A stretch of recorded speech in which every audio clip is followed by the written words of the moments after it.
gawin po natin. So, punong-puno po yung ating mga plato, mga kamay sa paghahanda. Kaya po hindi po kami lahat ng mga kasamahan natin ay hindi po nag-aatubili na gawin lahat ng trabaho. Hindi po kami naapektuhan dito. Kaya lang po, again, ipagpapaupanhin po ng lahat. Kung sa mga susunod po ng mga araw, wala na po kayo maririnig sa akin, sa mga kasamahan ko. Patungkol dito sa issue na to. Tama na po ito. Hintayin na lang po natin yung result ng investigation. At pagka lumabas, kung ako ay mali, nagsisinungaling ako, doon sa sinabi ko sa mismong NBI, ay magre-resign ako. Walang karapatan ng isang katulad ko na sinungaling pala na magtagal dito sa pwesto na to. Ang tanong ko, yung same challenge ba na ganun, tatanggapin din ng mga nagbabato ng akusasyon, aligasyon sa akin? Para bang ako lang ba may karapatang at dapat obligasyon mag-resign kapag ka nagsisinungaling? So, yun po yung akin lang na gustong sabihin. Thank you, Chair. Sir? Sir, good morning. Gerard po from Malaya. Sir, isang question lang. You mentioned kanina yung tungkol sa direct intervention of a foreign entity. May action po ba tayo na pwedeng i-take with regards to this alleged intervention ng isang foreign entity sa Philippine elections, and you made a call or appeal to the President? Will you include this matter, yung intervention, dun sa appeal po natin? Ay, opo. At siyempre po, pag-uusapan ng Commission NBank. Pagkatapos nito, meron po kaming session. Pag-uusapan po namin itong bagay na ito. Paano natin mapipigilan ng foreign... Yun nga po yung ating, diba, matagal na natin pinag-uusapan. Foreign intervention sa pamamagitan ng social media. Foreign intervention sa pamamagitan ng AI, deepfakes, or whatever. Ito po ay foreign intervention sa pamamagitan ng bangko. So, yan po, yung mga ganyan ang ating pong pinipigilan.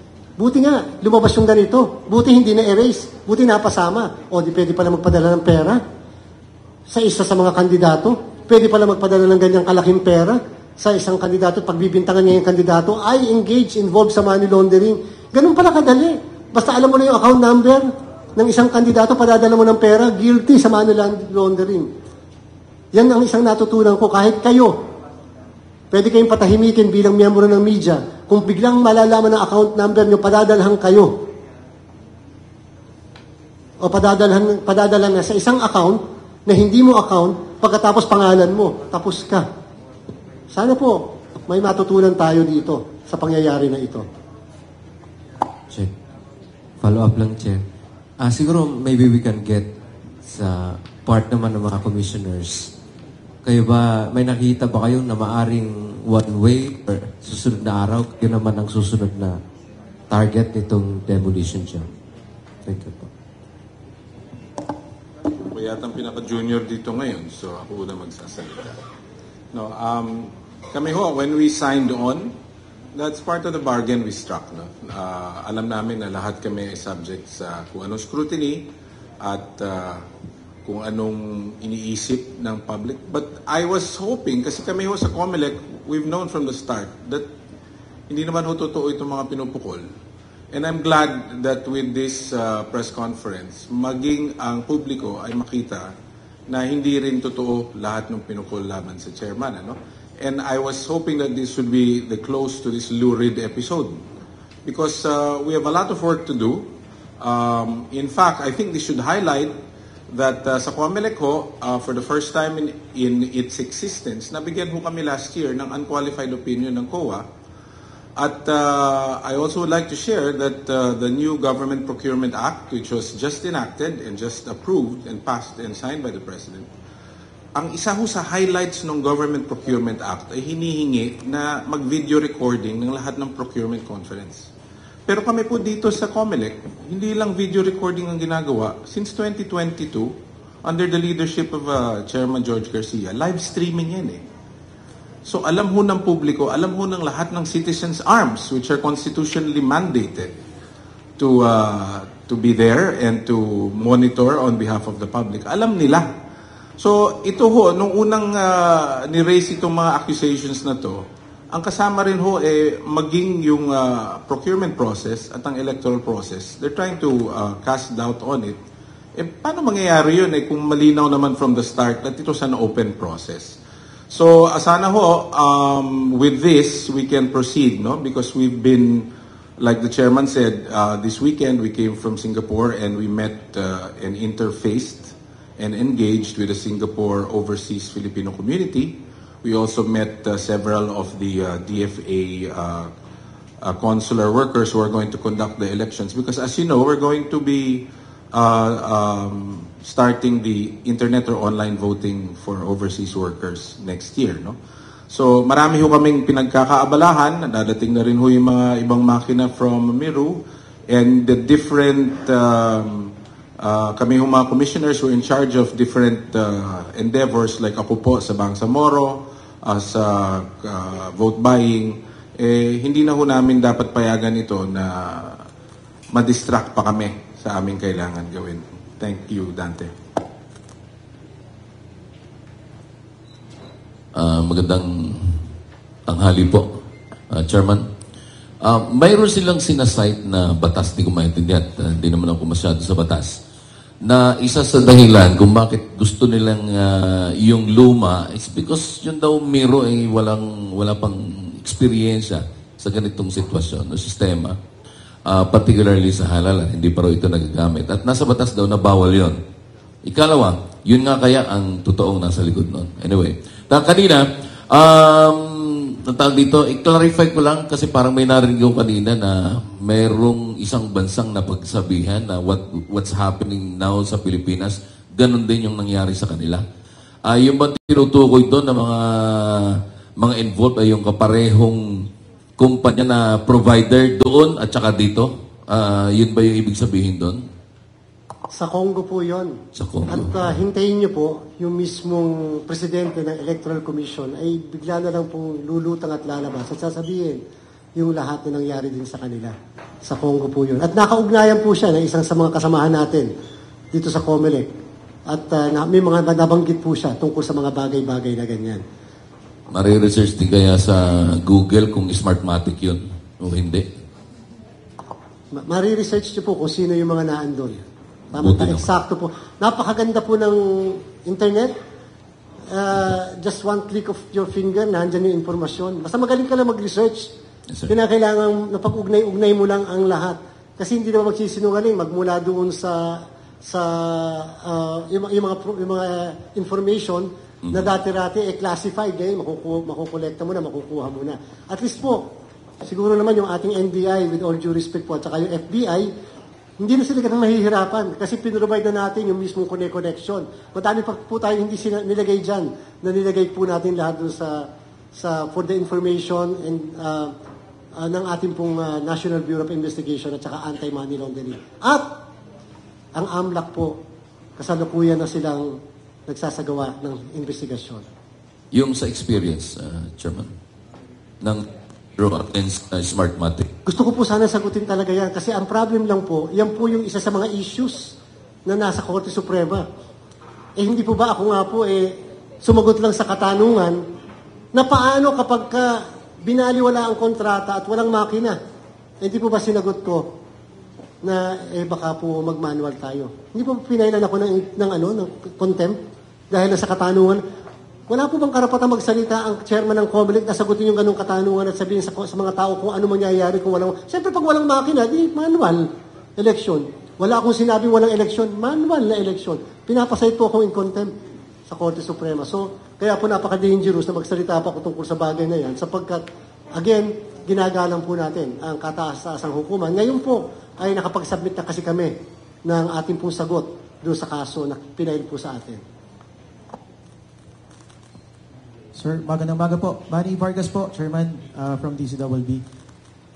Chair, dahil po dun sa nabanggit niyo na ito po ay ang involved isang foreign entity at ang pag-atake po ay isang ginagawa po sa isang constitutional body, hindi po ba dapat ito ay elevated na hindi lang simply, pasensya na po sa NBI, pero hindi po NBI lang ang mag-iimbestiga, kundi po pati na yung intelligence agencies tumulong na rin magsiyasat considering po yung very essence ng demokrasya po ng Pilipinas ang at stake. Dapat po, Sir Manny, buong sambayanan at ang mga iba't ibang ahensya ng pamahalaan. Sapagkat kung ganito na nga lang po, hindi pa nagsisimula po ang filing ng candidacy, may ganyan na intervention.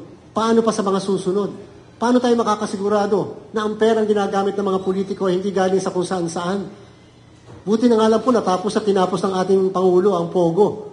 Yun nga po yung Pogo politics, yun po yung ating kinatatakutan, yung pera nang gagaling doon. So ngayon po, pwede pala magpadala ng mga accounts, ng mga pera, sa katulad ng sinabi ko na napakita ko sa inyo. Kaya, sambayanan po ang aking apila. Kinakailangan magbigay po tayo ng init ng ating damdamin sa ganito. Mag-express po tayo ng ating pong, yung ating pong nararamdaman sa bagay na to. Hindi po ito tama. Pinalaki po tayong lahat. Ano man po ang katayuan natin sa buhay, mayaman, mahirap. Na dapat sinabi ng mga magulang natin, magsabi ka ng totoo. Lagi ka magsasabi ng totoo. Dito po sa Comelec, isa lang po ang ating instruction sa mga tao natin. Always tell the truth no matter what. Kasi po hindi ka magkakamali kapag sinabi mo yung totoo. Chairman, no pun intended sa mga otoridad, sa mga law enforcement agencies at intelligence community. Pero minsan po, parang mas mabilis mag-imbestiga yung dalawang kapulungan. Kung sakali po magpapatawag sila, open po ba ang Comelec Anbank para humarap at makipagtulungan sa mga investigasyon po ng legislatura? Salamat Bukas na po. bukas po tayo, Sir Manny, sa lahat ng investigasyon na gagawin, lalo pa sa mga nabigay natin na revelasyon at mga dokumento. Kaya lang po, ang katotohanan, Sir Manny, ako po kasi ay nagdadalawang isip sa bagay na yan, sapagkat kapag po kasi may mga investigasyon, araw-araw kang naandun. Araw-araw kasama mo yung lahat ng kasamahan kong naandito. Araw-araw pa kasama ko yung mga opisyal ng Comelec. Wala na po kami magagawa sa mga araw-araw na yun. Maghapon po kalimitan ng mga investigasyon.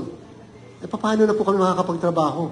Sana po kung pwede ba, yung pong medyo matapos lang tayo nito, lahat po na investigasyon, haharapin na natin.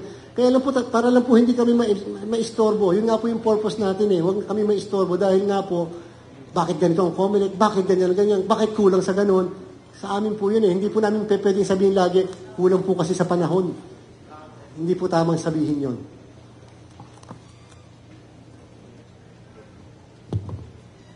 Sir, Chairman, ibalik ko lang po ng konti yung tanong ni Dante kanina. Hingan lang po namin sana, since nagsalita na si Commissioner Maceda, sila Commissioners Ferolino, Casquejo, and Bulay, sir. Ano lang po yung nagiging kaisipan nila sa gitna ng lahat ng to? Kasi po, syempre, ang isang pwedeng i-expect ng Comelec, mag-intensify yung demolition job habang hindi po pumapabor doon sa kung ano man yung agenda or target ng accusers po ninyo. So, ma'am, sirs, your thoughts lang po.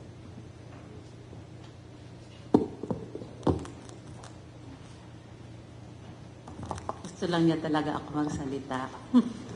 I think this chairman has already told the media everything. Nasabi na niya yung mga dapat sabihin. Basta kami, nagtatrabaho lang naman kami. And in the end, we believe that the truth will always come out.